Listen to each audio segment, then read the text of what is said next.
Is your body in sync with your mind? Is it telling you something that you need to pay attention to? And that is the quote of the day.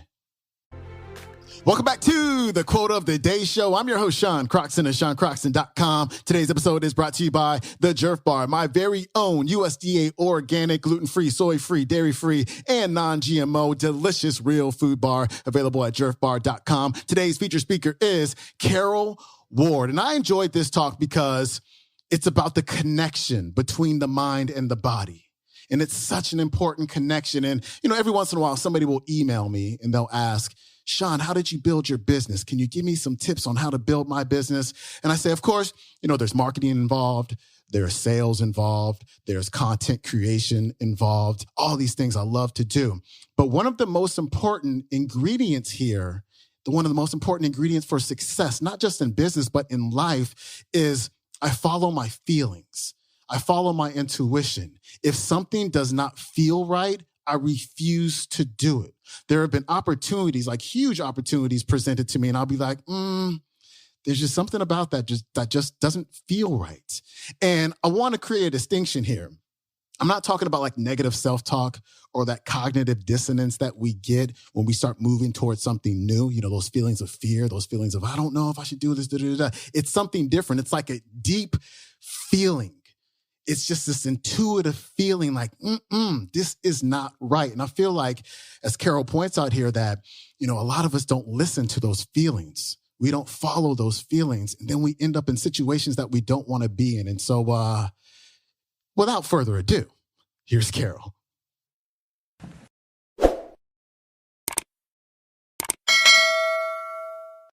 A couple of years ago, I was taking a class in downtown Manhattan that used to meet at night, and it was during the summer.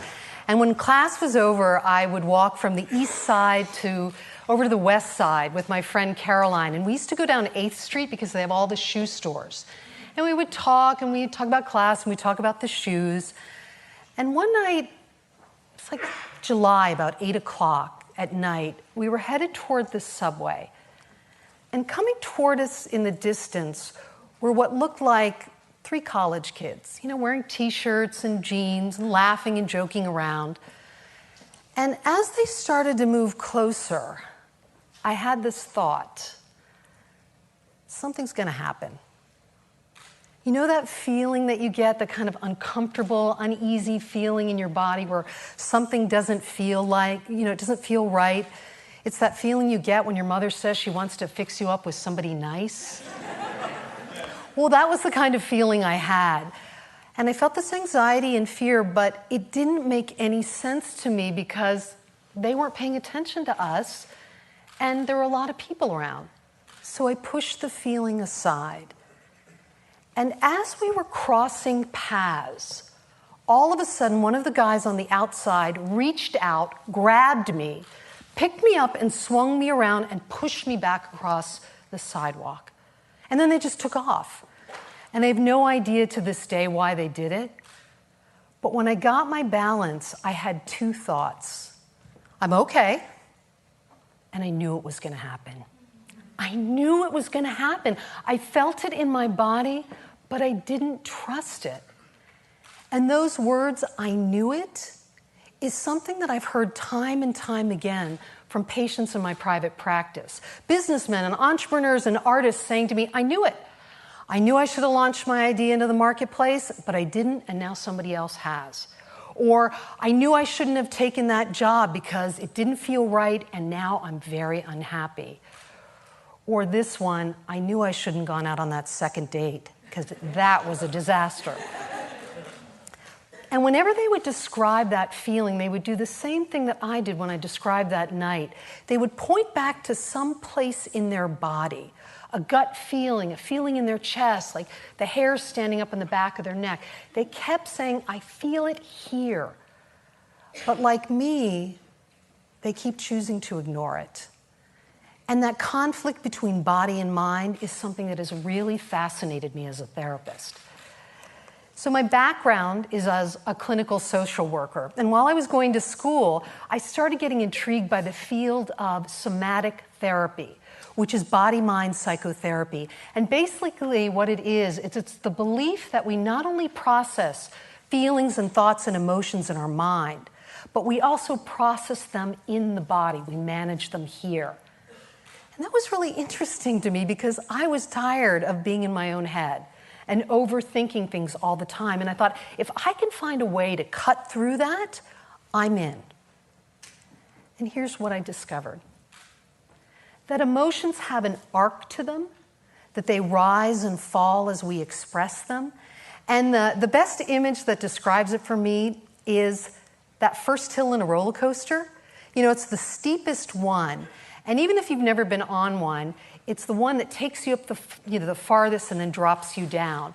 And if you're in that little car, you know that as you're sitting there, you're feeling a lot of feelings. Fear, excitement, anticipation. And when you get to the top and you go down on the other side, you let out those feelings, usually screaming your head off. And then if the ride were to come to a stop, you'd move into a state of calmness. But what would happen if those emotions and feelings did not get released? Where would they go if they got stuck at the top of expression? Well, we're really smart as human beings, and we like to figure out a way to survive. And if you grew up with the message, verbally or non-verbally, that what you felt and what you wanted to express was not allowed, you'd find a way to get through. You'd find a way to manage. And from a body-mind perspective, we do that by physically shifting. We literally suck it up, or we clench our jaws, or we lock our knees, or we scrunch up our shoulders. We use the muscles in our body to push down what we feel until we're no longer connected to what we want to say and what we want to express. And then we find ourselves walking around without even realizing it with our shoulders up to our ears until the body surprises us. And one morning you wake up and your jaws are really tense, but there's nothing medically wrong with you.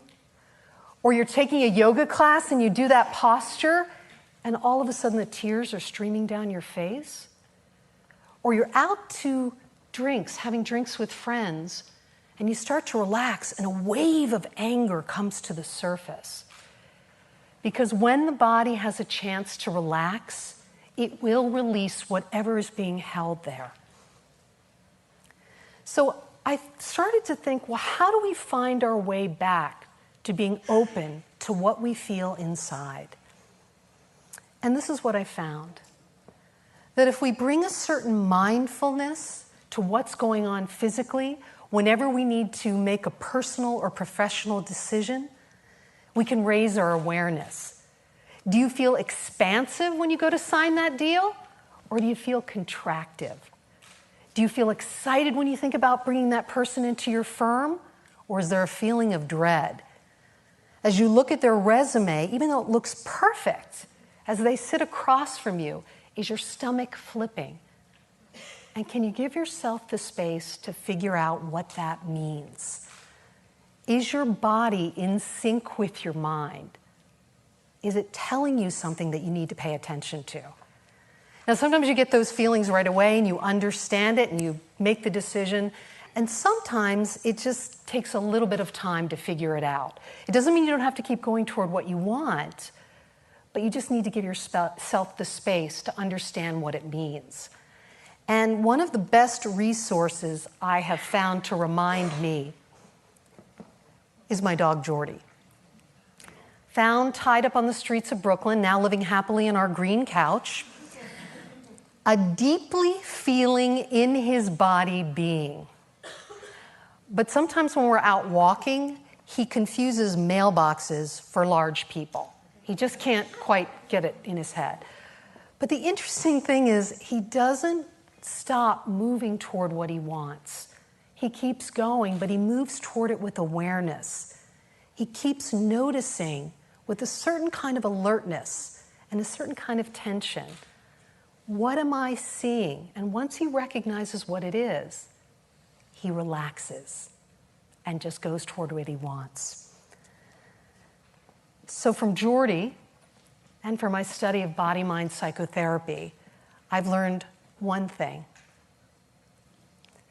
The body doesn't lie. It might get confused. We might eat when we're angry. We might drink when we're sad. We might consume way more caffeine than we really need when all we need is a nap. But ultimately, the body strives to move us toward emotional and mental health. And when we're open here, we're open to what's out there. The opportunity to say yes if we want to, or no if it just doesn't feel right to us, no matter what anybody says. It's my deepest conviction that when we get into our bodies, we get into our lives. And when we are into our lives, anything is possible.